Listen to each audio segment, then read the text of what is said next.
TNI ada dalam kecemasan hari ini karena tidak lagi merasakan ada hierarki yang dipimpin oleh seorang yang punya komando profesional itu. Jadi akibatnya publik menduga-duga di dalam TNI sendiri ada span of command yang sedikit lecet karena dilecetkan oleh peristiwa-peristiwa politik.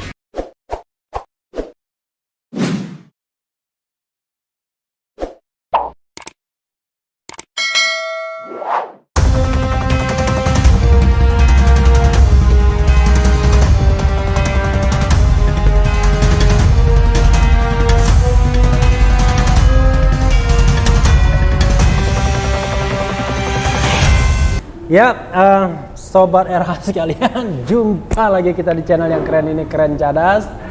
Kali ini di Cicarso ada tamu yang sangat istimewa.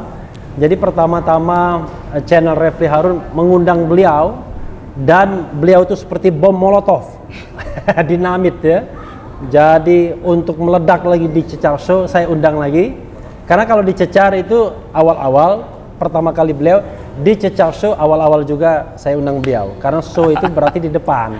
Beliau adalah pendatang baru yang harus menggerung. Rocky Gerung.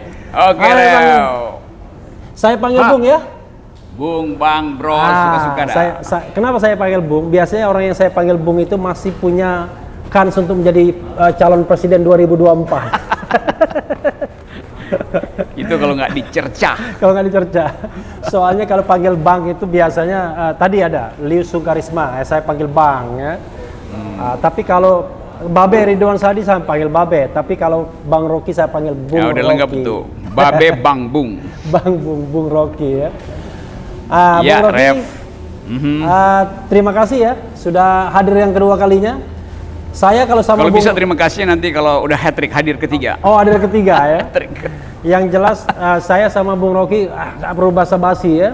Pertama orangnya juga kurang sopan. Tapi ada yang kurang ajar. Kurang ajar ya kan. Tapi hebatnya saya harus belajar ya. Mengeluarkan pernyataan dan statement yang ganas terus tapi lolos terus. Kita tidak sedang belajar atau ngomong undang-undang ITE ya. Bung Rocky. Ya. Di sini ada beberapa segmen ya. Oke. Jadi segmen 1, 2, 3, 4 ya tergantung nanti situasinya. Tapi kalau sama Bung Rocky mudah rasanya. Saya nggak mau pusing-pusing dengan segmen itu. Saya hanya mau menyebutkan mulai percakapan diskusi dengan menyebutkan satu nama. Oke. Nanti percakapan akan mengalir seperti Bengawan Solo ya gitu ya. Saya pikir-pikir dulu ya. Nama pertama itu apa yang saya pilih? Apakah nama depannya D ataukah nama depannya J? Apakah nama depannya H ya yang lagi viral kan? Apa nama depannya G? Karena H dan G itu bisa menjadi sebuah koalisi yang menggetarkan dunia dan akhirat gitu ya. Tapi saya mau nama depannya D dulu ya. Oke. Karena apa ya? fenomena D itu fenomena yang menarik ya. Karena rupanya ada pekerjaan baru bagi military ya, army, Tentara Nasional Indonesia. Namanya adalah ya Maijen Dudung Abdurrahman. Bung Rocky, Kenapa? saya ingin komentar Anda mengenai nama ini. Okay. Mungkin lebih Apa yang terlintas gitu. yang terlintas adalah toko bunga tuh. Oh, bunga. Karena Pak Dudung lah yang membuat bunga itu dipesan oleh banyak nama tapi satu rekening. Mungkin Itulah enaknya Rocky Gerung ya. Karena saya lihat itu berjajar di situ dan saya analisis tidak mungkin rakyat mengirim bunga ke situ karena satu bunga itu 1,5 juta tuh. Oke. Bunga segitu tuh. Jadi kalau ada 100 bunga di situ 100 juta. Oke. Dan karena dia seragam, nah, saya bikin kesimpulan aja bahwa itu banyak bunga tapi dipesan oleh satu orang itu. Mudah-mudahan dibayar juga oleh orang yang sama. Berarti orang itu hebat ya. Ya itu, dia dapat inspirasi dari pusat-pusat kekuasaan lalu ambil inisiatif itu. Yang penting ada bukti bahwa bunga terkirim, kira-kira begitu. Oh, bunga terkirim ya. Bunga terkirim untuk membuktikan apa? Untuk membuktikan loyalitas. Oh, loyalitas. Dia menguntungkan si penyuruh tapi merugikan tukang bunga, karena saya dengar banyak tukang bunga yang belum dibayar tuh asal ikutan. Dulu waktu zaman reformasi bunga itu kita suka ngerjain pejabat. Ya. Misalnya waktu pengadilan saudara Nuku Sulaiman itu, Nah, yang jadi, terkenal dengan sebentar dulu. Oh. Jadi kalau bagi sobat RH yang ini kan banyak milenial yang nonton kita ini 25 sampai 34. Disebut Nuku Sulaiman itu agak bingung juga. Nah, Nuku Sulaiman itu kasus subversif ya. Zaman dulu ada undang-undang subversif, tapi kemudian dihilangkan. Silakan, Bung. itu teman-teman kita aktivis almarhum yang sangat berani Tahun berapa Nuku Sulaiman meninggal? Waduh, sudah reformasi sebetulnya tuh. Iya, sudah reformasi. Saya sempat ketemu sekali. Iya itu. Iya, di LBH. Jadi dia sangat berani dan melawan istana atau melawan rejim Soeharto, sehingga dia bikin plesetan SDSB. SDSB itu judi online dulu, bukan judi online, judi bola itu taruhan, tapi dia sebut sebagai SDSB Soeharto dalam segala bencana. Kira-kira begitu tuh. Itu sekitar tahun 95, Bung Rocky. 9 dia menjelang reformasi SDSB. Lalu dia dalam segala bencana diadili. Lalu kita ganggu pengadilan Jakarta Pusat. Kita telepon tukang bunga, kirimin bunga ke situ. Kasih ucapan selamat pada si hakim supaya jadi geger di situ tuh. Nah, kita juga nakal waktu itu dan nggak bayar tukang bunganya. Tapi belakangan tukang bunga itu mengerti bahwa itu untuk politik. Jadi mereka bilang, oh udah dah, apa-apa dah kita kirimin ke situ tuh. Nah, kalau ini kan yang tiba ke Pak Dudung itu sebetulnya kita nggak tahu siapa yang kirim. Jadi mestinya dibayar gitu. Tapi jumlahnya waktu itu berapa bunga? 100 bunga juga? Ya mungkin 20-30 ya 20, tuh, karena dipesan dari Cikini dulu tempat karangan bunga itu. Nah, itu yang menarik Bung Rocky, kalau kita bicara Dudung Abdurrahman ya, kita tahu amanat reformasi itu adalah mengembalikan TNI ke barak, dihilangkan dui fungsi ABRI. Back to barracks. Ya, back to barak ya kan. Cuma yang jadi masalah adalah banyak tuduhan ya. Pada masa pemerintahan Presiden Jokowi ini, justru TNI yang sudah ogah main politik ditarik-tarik. Terbukti misalnya ada komisaris BUMN dari TNI aktif. Ya, menggantikan komisaris sipil yang digusur gara-gara kritis gitu. Ini bukan curhat, ini fakta. Yang kedua adalah ini kita bicara tentang pemulihan ekonomi dan penanggulangan COVID-19. Tiba-tiba saya sebagai ketua pelaksana harian merasa perlu, ya kan, didampingi wakil ketua seorang jenderal angkatan darat, kira-kira begitu ya. Lalu ada juga jabatan-jabatan sipil lainnya yang juga TNI ikut. Nah, saya nggak mau menyebutkan namanya karena sekarang ini kan zaman COVID-19 kadang-kadang dibutuhkan orang itu. Iya. Berikutnya yang paling spektakuler adalah ada pekerjaan baru yaitu menurunkan baliho. Tapi ini bukan hanya soal menurunkan baliho, tapi ini seperti mau melibatkan TNI dalam sebuah pertikaian tak berkesudahan gitu ya. Silakan Bung. Jadi ini bukan sekedar difungsi tentara, tapi multifungsi dari ya? ABRI itu, dari TNI, nurunin baleho, jadi komisaris, jadi satgas segala macam itu. Ini artinya rejim itu nggak punya pride, nggak punya harga diri itu untuk menganggap bahwa kita kuat, rejim ini kuat karena dilindungi oleh demokrasi itu. Ya. Jadi kalau dia masih mengundang tentara masuk ke istana, itu artinya rejimnya rapuh sebetulnya kan. Jadi tanda rejim rapuh itu mengajak ulang TNI untuk masuk dalam kekuasaan. Padahal dari awal kita putuskan bahwa kembalikan politik ke dalam wilayah civilian values itu. Civilian values, seringkali orang salah menganggap bahwa pemerintahan sipil artinya pemerintahan orang sipil. Nggak begitu. Yang berkuasa bukan orang sipilnya, tapi nilai-nilai sipilnya. Karena itu mesti disebut bukan civilian supremacy, tapi the supremacy of civilian value itu. Yang supreme adalah nilai-nilai sipil. Walaupun dia militer presidennya, purnawirawan misalnya, tapi dia mesti tunduk pada nilai-nilai sipil kan itu. Jadi kelihatannya rejim ini nggak ngerti bahwa demokrasi ini kita maksudkan supaya civilian values itu tumbuh di mana-mana. Nah sekarang bahkan orang sipil itu udah belaga tentara kan, karena terkontaminasi dengan. Karena biasanya salah satu cirinya adalah apel siaga biasanya. Ya apel siaga, dikasih seragam segala macam itu jadi sesuatu yang memburuk sebetulnya dan diamati oleh internasional, dan itu yang salah satu penyebab kenapa indeks demokrasi kita diturunkan di dalam banyak skala dunia itu. Yang jelas partly free kita kan. Yep. Negara yang separuh bebas, Separuh bukan bebas, lagi bebas. ya. Dan itu sejak 2016 loh Bung Rocky. Artinya kan sejak pemerintahan Presiden Jokowi.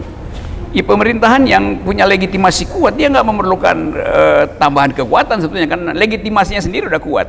Tapi ini pertanda bahwa Presiden Jokowi legalitasnya kuat, legitimasinya kurang itu. Karena itu dia minta disupport, disubsidi oleh kekuasaan yang punya lambang-lambang pengendalian kekerasan, tentara, polisi, dan publik tonton itu sebetulnya sebagai satu keanehan dalam demokrasi itu.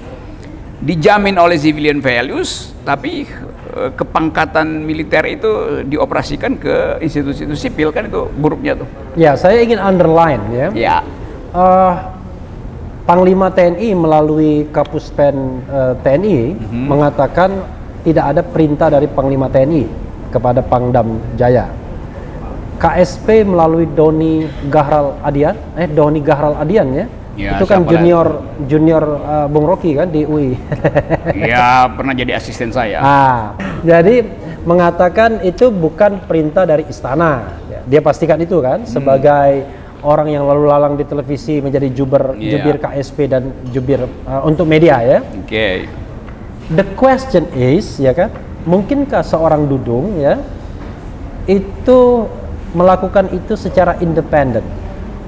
Kalau Panglima TNI kan yang bisa yang berkuasa ke dia untuk memerintahkan itu paling Kasat, KSAD. Tapi KSAD kan terlalu berlebihan. Mungkin juga Panglima TNI. Dan it could be possible istana. Tapi ini nggak ada yang ngaku. Mungkinkah seorang Dudung ya bertindak dengan independen mengenai soal ini? Nggak ada yang independen dalam tentara. Tentara itu diatur oleh prinsip span of command. Jadi ada keketatan komando. Tidak mungkin Dudung itu mengambil inisiatif tanpa membaca bahasa tubuh Presiden Jokowi, tanpa mengendus psikologi istana itu. Jadi saya kira Pak Dudung itu sebetulnya dengan kemampuan intuisi dia menganggap dia akan diprotek oleh istana. Karena kan semua orang tahu bahwa Habib Rizik itu beroposisi dengan istana tuh. Jadi kalau dia menanam jasa, iya, itu ada potensi untuk dapat hadiah, ada jabatan kosong di angkatan darat yang tertinggi ya. Jadi spekulasi di situ sebetulnya tuh. Nah sampai sekarang Presiden Jokowi tidak pernah memberi klarifikasi tentang peristiwa penurunan baliho tuh. Jadi orang menganggap memang Presiden diam-diam dapat keuntungan dari penurunan itu tuh. Jadi apa? Silent order. Ya, unintended result gitu kira-kira. Tidak diinginkan, tidak direncanakan hasilnya, tapi dinikmati itu. Oh, artinya kan kalau bisa saja kemudian Maijen Dudung ini membaca gesture kekuasaan aja. Ya itu, saya kira itu. Tafsirnya begitu kira-kira. Oke. Jadi tidak ada order verbal, baik dari Cilangkap maupun istana, tapi dia menangkap denyut dinamika peluang ya untuk Dudung menyenangkan, mengirim sinyal ke istana melalui penurunan baliho karena menganggap istana butuh sinyal itu kira-kira begitu, dan dia untuk mengatakan dia loyal, he is a loyal person, kan itu kepentingan dianggap itu kepentingan panglima tertinggi kan. Ya tapi begini secara paradigmatik ya itu. Ya, tapi kan orang merasa aneh ketika kemudian Maijen Dudung melakukan klarifikasi bahwa ada saya baca dia mengatakan saya melakukan itu karena Satpol PP nggak mampu, polisi juga nggak mampu. Wah ini tuduhan serius loh. Kalau polisi tidak mampu dalam sebuah negara hukum, berarti kita nggak ada hukum lagi. karena dia penegak hukum. Itu satu klarifikasi satu klarifikasi Iya. yang dia pernah dia katakan. Ketika ada yang menulis yang mengatakan bahwa dia TNI terlibat kalau dia diminta, kan begitu. Akhirnya dia katakan bahwa dia diminta oleh Satpol PP, ya kan? Nah, dari dua pernyataan ini apa yang ingin digarisbawahi Bung Rocky? Pertama dia bilang Satpol PP dan polisi tidak mampu, yang kedua dia diminta Satpol PP. Itu biasanya terjadi, klarifikasi kan mestinya terhadap sesuatu di dalam aturan. Karena dia di luar aturan, maka itu bukan klarifikasi, itu justifikasi sebetulnya. Oh, oke, justifikasi ya? Setelah baliho diturunkan mesti ada alasan gitu kan. Ya. Dan alasan itu jadi nggak masuk akal karena dari awal kita tahu fungsi TNI itu adalah di perbatasan di Kalimantan Utara, di perbatasan Papua, Ambalat di Laut Cina Selatan. Laut Cina Selatan, kan dia mesti ada di situ tuh. Jadi kalau dikatakan itu diminta atau menolong Satpol, it is too good to be true gitu. Kalau lagu begitu bunyinya. Oke. Ada pernyataan yang ketiga yang juga lucu ya.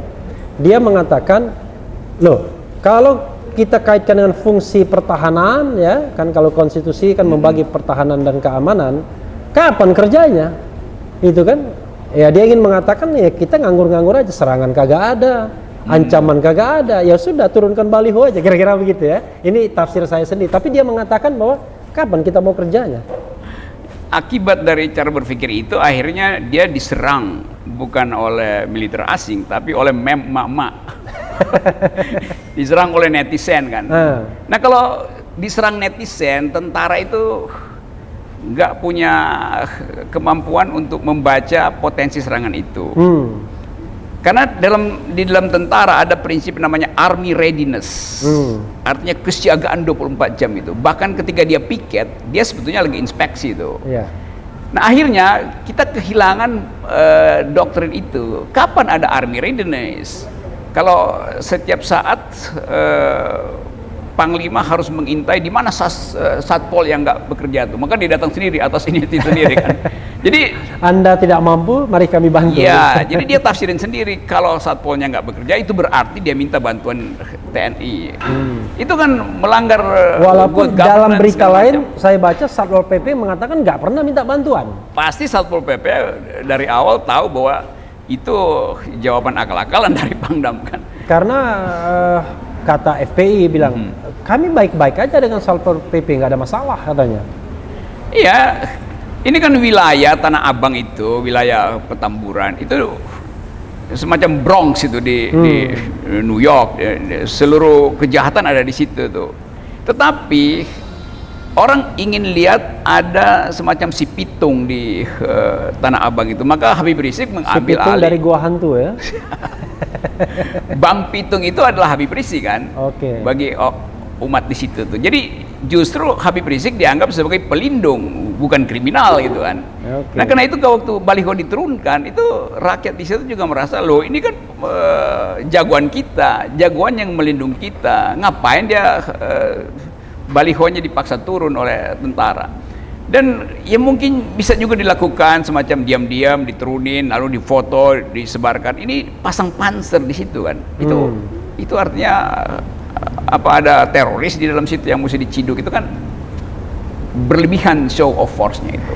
Ada yang menganalisis ya, termasuk saya lah. Iya. Kita tahu bahwa dalam era saat ini ya, 1, 2 tahun, 3 tahun terakhir ini, kan kalau kita katakan perbedaan pendapat antara pihak oposisi dengan pihak so-called penguasa gitu ya, itu tentara silent. Dia netral, dia tidak memihak apa-apa, tidak ada intention dia untuk katakanlah membela kubu oposisi, tidak ada juga dia mau membackup pemerintah. Tapi ada juga 1-2 fenomena, misalnya ada tentara menyambut Habib Rizik misalnya, ada tentara yang baca salawat dan lain sebagainya. Nah ada ya kita katakan juga ada kecemburuan barangkali TNI kepada saudara adik kandungnya atau adik tirinya ya kan, saya nggak menyebutkan institusinya apa. Jadi dia silent. Tapi di sisi lain kok penguasa merasa, waduh kalau kita tidak di backup oleh TNI nanti jangan-jangan kubu oposisi ini makin gencar menyerang kita dan kita tidak punya pertahanan. Itu bisa nggak dipertanggungjawabkan analisis seperti itu? Artinya memang sengaja ditarik oleh pemerintah sekarang ini. Memang itu real politicsnya begitu. Tapi ketakutan istana itu tidak boleh jadi alasan untuk menyeret tentara ke dalam persamaan politik itu atau komposisi politik di Petamburan. Kan nggak fair kalau istana tidak mampu menandingi hegemoni Habib Rizik lalu pakai kekuatan fisik tuh, walaupun itu hanya pameran. Panser itu adalah sesuatu yang serius kalau dikeluarin panser kan. Iya. Nah, simbol-simbol itu yang tidak berhasil untuk meneduhkan suasana politik gitu. Karena nanti misalnya balehonya diturun, lalu setiap penduduk di Petamburan dia pasang bendera Habib Rizik di atas hubungan rumahnya tuh.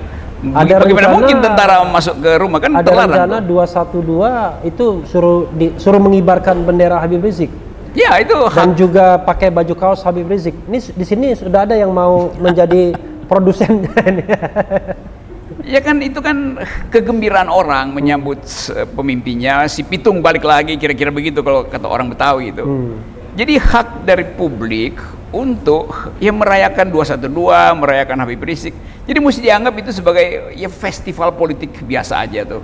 Justru karena tegang, maka berbagai macam skenario kemudian berupaya untuk dibatalkan. Padahal skenario yang nggak ada, orang cuman mungkin juga diskusi besar itu apa yang ditakutin oleh rejim. Tapi ada satu soal juga yang perlu kita garis bawahi, soal koopsus ya.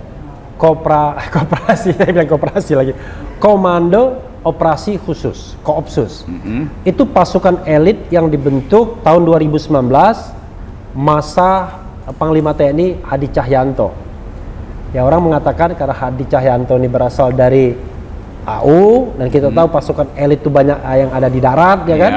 Dia perlu itu untuk mengkomando, tapi dia juga perlu untuk memberikan dalam tanda kutip upeti kepada presiden bahwa ini nih presiden, Anda punya pasukan elit yang bisa Anda perintahkan dan ini trimatra ya kan. Memang merintahnya melalui saya tapi ordernya oleh Anda. Nah, Koopsus itulah yang pameran di Petamburan, pameran rantis kendaraan perintis. Anda menilainya seperti apa, Bung Rocky? Saya nggak kaget lagi sebab ada presidennya itu. Bahkan BIN pernah pameran senjata itu kan. Ulang tahun BIN, tiba-tiba BIN bersenjatai, bikin upacara tuh. Dan aneh juga. Aneh karena semua ingin perlihatkan bahwa kami punya kemampuan. Termasuk dulu Brimob juga mau beli senjata sendiri. Kan mestinya dalam keadaan ada semacam zeudo perang dingin di Laut Cina Selatan, mestinya kita simpan rahasia persenjataan kita kan. Itu justru diketahui oleh masyarakat internasional kan. Mereka yang sedang siap-siap untuk perang di Cina Selatan hitung-hitung, ternyata Indonesia cuma punya sekian pucuk senjata tuh karena udah dipamerkan itu. Jadi ini agak konyol sebetulnya. Kekuatan yang harusnya disimpan untuk menghasilkan efek gentar nanti sudah diperlihatkan, dipamerkan tuh. Sehingga lawan udah bisa hitung-hitung. Ya, tapi yang menarik bagi saya adalah ketika dibentuk pasukan khusus gabungan Trimatra yang itu langsung di bawah perintah seorang presiden. Kan menarik sekali. Maksudnya buat apa gitu loh. Ini serius ya Sobat Era sekalian. Saya juga bingung. Karena kan orang ada pasukan elit sendiri, Kopassus, ada pasukan elit sendiri Pashas, ada pasukan elit sendiri marinir atau Denjaka ya, yang lebih elit lagi. Tapi ini kemudian mereka-mereka yang elit itu dikumpulkan jadi satu dan kemudian dibawa komandonya ke istana. Maksudnya what for? Buat apa? Itu artinya ada analisis bahwa presiden bisa dijatuhin setiap kali dalam waktu 24 jam. Kan cuma itu keterangannya kan, kesiapsiagaan yang maksimal itu maksimum security itu. Padahal nggak ada soal. Tidak ada semacam... Dan seorang Rocky Gerung kan cuma ngomong doang kan sebenarnya kan. Saya ngomong karena ditanya Refli Harun. Jadi soalnya teman kita Boni Hargen mengatakan tuh ada upaya kelompok-kelompok yang mau menjatuhkan Presiden Jokowi katanya. Dan saya pikir orang tersebut barangkali Rocky Gerung, jangan-jangan. siapa yang peduli dengan Presiden Jokowi sekarang tuh? Karena Presiden Jokowi secara faktual udah jadi lame duck gitu. Bebek lumpuh itu dalam segala soal itu. Secara ekonomi, secara society. Jadi istilah lame duck itu biasanya pasca pemilihan ya. Seperti Trump sekarang. Donald Trump itu lame duck office ya kan? Iya. Menunggu pelantikan tanggal 20. Tapi ini kan pelantikan nanti tanggal 20 Oktober tahun 2024. Kenapa dibilang lame duck? Kok yang bilang lame duck itu saya menyimpulkan hasil analisis surveyor kan. Kompas yang pendukung Jokowi mengatakan bahwa legitimasi Jokowi itu udah di bawah 50%. Itu artinya dalam bahasa Inggris lame duck, udah lumpuh sebetulnya tuh. Baru 1 tahun udah lame duck. Nanti sampai tahun kedua jadi bebek panggang tuh. 6 tahun dong, sudah 6 tahun. Nah, ini tadi ya soal Dudung ya. Jadi saya ingin Bung Rocky ada closing statement soal Dudung dan fenomena TNI dalam politik ini. Sebelum kita beranjak kepada pertanyaan figur lainnya. Kira-kira gimana? Gitu. TNI ada dalam kecemasan hari ini. Karena tidak lagi merasakan ada hierarki yang dipimpin oleh seorang yang punya komando profesional itu. Jadi akibatnya publik menduga-duga di dalam TNI sendiri ada span of command yang sedikit lecet karena dilecetkan oleh peristiwa-peristiwa politik. Jadi saya ingin agar supaya betul-betul TNI memperbaiki posturnya sekaligus citranya pada publik. Karena itu betul yang diucapkan kemarin oleh Pak Gatot supaya lakukan reformasi lebih serius di dalam tubuh TNI itu. Supaya kita balik pada pengertian awal reformasi bahwa TNI dirancang untuk jadi tentara profesional itu. Saya masih ingat dulu kita diskusi dengan Agus Wijoyo, Agus Wiradikusuma, SBY segala macam yang disebut sebagai tentara-tentara intelektual itu. Nah sekarang saya nggak dengar tuh keterangan Agus Wijoyo Lemhanas ya. mengatakan bahwa harus ada yang berani dengan Habib Rizik. Itu jauh sekali dengan diskursus intelektual beliau di awal reformasi itu. Kita tahu bahwa Pak Agus Wijoyo adalah tentara yang sangat intelek ya. Saya juga merasa heran juga dia bisa maksudnya masih bisa dipakai. Dia kan SBY, orang SBY sesungguhnya. Kita ini sedang berdiskusi ya Bung ya. Jadi mohon kita tidak bicara mengenai soal ini sebagian dari kebebasan berserikat berkumpul mengeluarkan opini baik secara lisan maupun tulisan ya.